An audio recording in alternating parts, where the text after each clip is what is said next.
The following is a 1232 Studios production. It's your What's Up Raiders podcast.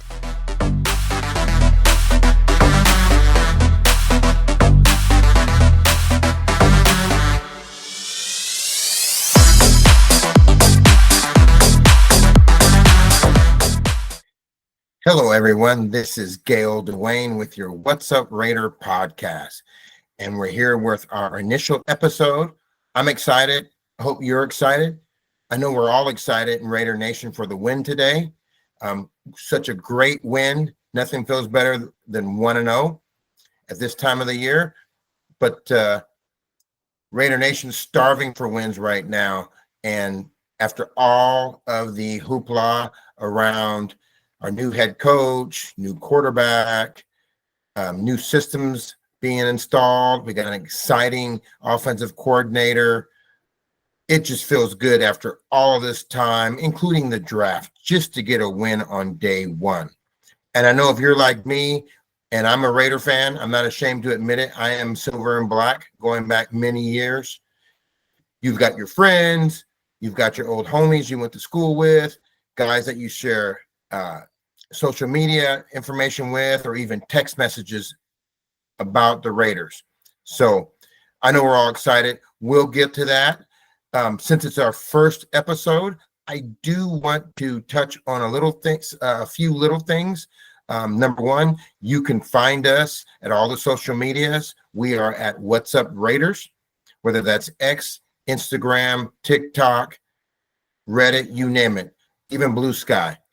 Additionally, you can call or text our phone line at 971-319-2976. So let's get started talking. I want to talk about my silver and black pedigree to start off the show. You know, I was fortunate enough to live in Oakland many years ago, from 71 to 74. I, along with my twin brother, the rest of our family, we lived in Oakland. From Oakland, we moved to Alameda, California. And for those of you that don't know, here's a little geography lesson. Alameda is an island. Yes, it is. It's an island in the bay right next to Oakland. You can only get there from an underground water tunnel that goes underneath the estuary or by bridge. But it is an island. A lot of people even that live there don't know that. And then right after that, we moved up to the Flats, which is Fairfield. And for those people in the Richmond area, Vallejo, and even a little north of that in Sacramento, you guys all know where Fairfield and Vacaville is now. Currently, I'm in the IE, aka the Inland Empire. So if you're in Murrieta or Temecula, give me a holler. I'm still waiting to run into Daniel Jeremiah because I know he's around here somewhere. But I wanted to give you my silver and black pedigree. Yes, we were partying along with our family at Jack London Square late into the night after the first Super Bowl win. The funny thing is we were all wearing matching jumpsuits at the time, sporting the afros. So I hope that dates me just a little bit, but I wanted to give you my silver and black pedigree. One last thing about that, let me give all the Alamedans, all the people in Alameda, California, a shout out from the days with the Alameda Braves, Little League, and the good old days when both the Raiders and the A's were on top of the world. And even if you go back a little further, it was great to be a child when even the Warriors, along with their star Rick Barry, was on top of the world. So those were great days. But let's get to the game. I'm going to give you my summary. And I don't care what anybody else has said. This is from me. This is not reading anybody else or listening to anyone else's summary. This is from me. So let's start segment one. We're going to go into the Gay summary. First of all, it was a great win. Like I said earlier, the offseason seems like it's forever these days. With all the stuff's going on, you just finally get happy to the time when we can just play the damn game. So games were starting on Friday in Brazil, and we were all in Raider Nation. I know we're paying attention to the Chargers and Chiefs. I don't know about you, but I am more of a Chief hater than I am a Charger hater. But The Raiders had a great win today. It may not have been the prettiest, and it may not have been fireworks like we all wanted, but it was a great win. Nothing feels better after your first game than to be 1-0.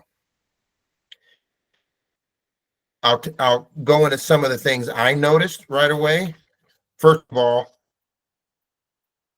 we came out gangbusters. We were able to run the ball at them. We were able to throw on that first drive. And I really did think that we were going to match up and get to that 31-17 score prediction that I had. But the rain would not accommodate. Patriots did stiffen up through most of the remaining part of the first and second quarter, and actually had us down 10-7. And we knew who the best team was. We just needed the Raiders to get it together. So one thing I liked, first of all, is the second half adjustments. We came out and smothered them in the second half. They were stopped until they got some chief points in the end. So I'll give that to the coaching staff. Nothing like seeing adjustments. And another thing that I think we're going to get out of this game is there's going to be a lot of teachable tape. You know, the way that training camps run nowadays with no pads, these guys don't really get into the flow of things until week 4 or 5, maybe even 6. You know, a perfect example of that is how we stole one last year from the Baltimore Ravens, when definitely we all know the Ravens were better than the Raiders last year. So we can expect, in my opinion, a much better team a week, at least a month into the season. Also, I think our defense is going to be a bend, don't break kind of defense. I think we're going to see teams that look like they can slices and dices and give up some, start moving the ball on us. However, we're going to need a defense that puts points to 3 points, field goals at times, or none. We just don't have the horses in between the tackles that can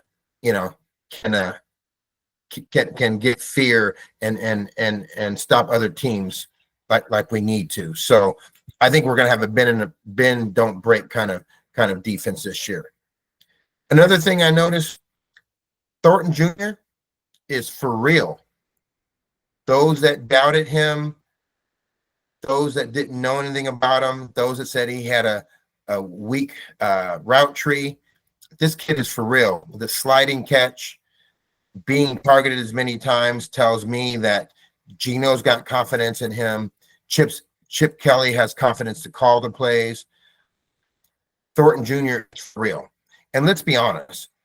I played some college ball, and you've got a wide receiver that 6'4", runs a 4.3. He's a problem. He's a problem. So this kid is for real. Let me get into some other personnel shout-outs. I want to shout out to Trey Tucker. It looks like the Raiders have finally found a way to use this guy. He's getting targeted without having to be the deep ball all the time, and he is looking like he's got a niche on special teams. I hope his role grows. I hope he becomes a star, but at least we're using this guy. He's the fastest guy in the NFL at the moment. I heard a report that he has the fastest in-game speed recorded last year. Let's just hope that this guy can get us some points and stand out this year. So Trey Tucker. I also want to give a shout out to Palomao. You know, the interception was awesome. And then you see him flying around putting hats on people. He likes to hit. And I like receiver guys that like to hit, especially in this day and age when it's not as emphasized as it was before. Safety is more prevalent, but Palomao played a great game. He's not afraid to stick his face in there. Additionally, I want to shout out Caillou Blue Kelly. Played a solid game for a guy that I knew nothing about. We kept hearing about the rookie coming in from Iowa State. It was good to see Caillou Blue Kelly play a solid game. He's earned some of those stripes playing, and he's going to get more experience as the season goes on. But for game 1, the kid played great. Additionally, I want to shout out Jacoby Meyer. Jacoby did what he needed to do. We lost Amari Cooper, and we'll get into that later. I'll give you my opinion on that probably on Tuesday's pod. But Jacoby Meyer just did the damn thing. He went out and played like Jacoby Meyer. He caught some balls, had great yak, and we got to give it up to him. In the middle of a contract dispute, he's not out there pouting. He's not laying on the ground. He's being a leader, and he's doing what the team needs him to do first. And my last shout out at this moment is going to be Maxx Crosby.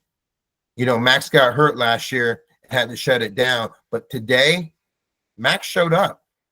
It may not have been pretty all the time, but if you paid attention to what was happening between the tackles, Maxx was out there in a slugfest, and he had some great pressures from inside. So Maxx Crosby is back. He didn't skip a beat today, and he is our most valuable player, and that's great to see. What also we learned is our defensive line is a work in progress, and more so, our offensive line is a work in progress. We've got to do better about protecting Geno Smith. There were at least 5 sacks today, and Geno, we can be a pass-first offense, but it's not going to happen if he's on his back or running for his life. So the offensive line is going to be a work in progress. I say that because I do think week 4, 5, and 6, this team is going to gel. They're going to handle some of these games that defensive linemen like to play, where JBJ got beat, just plain got beat, and the guy that ran the game on him went untouched, unabated and sacked Geno Smith. So it's going to be a work in progress, but I do think there's time to fix all this. And like I said, there's going to be some teachable tape. One thing we also learned is Tyree Wilson. I don't know what to think yet. I want the guy to be a star. I mean, we all know he's a lovable kid. He's a giant. He's got that Hulk power slap move, but we did not draft a guy at number 7 to be a backup defensive tackle and a backup defensive end. We need him to be a star. And, you know, it's early. He had a couple plays today, but we need him to stand out. One last thing, one last shout out is to Kuntz. Here's a guy that blew out his knee, and it was great to see him not only start, but be effective in today's game and look like there's no residual. He might be holding back 1 or 2%, just hoping that knee doesn't give out. But today he showed out, and it was good to see both him and Maxx doing well today. That's going to end segment 1. When we come back, we'll reach segment 2 and talk about our section where we have +2 or -2. Raider Nation, be sure to give us a like and subscribe, as this helps us to create more Las Vegas Raiders content. Follow us on all of our socials, including Instagram, X, TikTok, Reddit, Facebook, and YouTube. You can even call and leave a message or text us at 971-319-2976.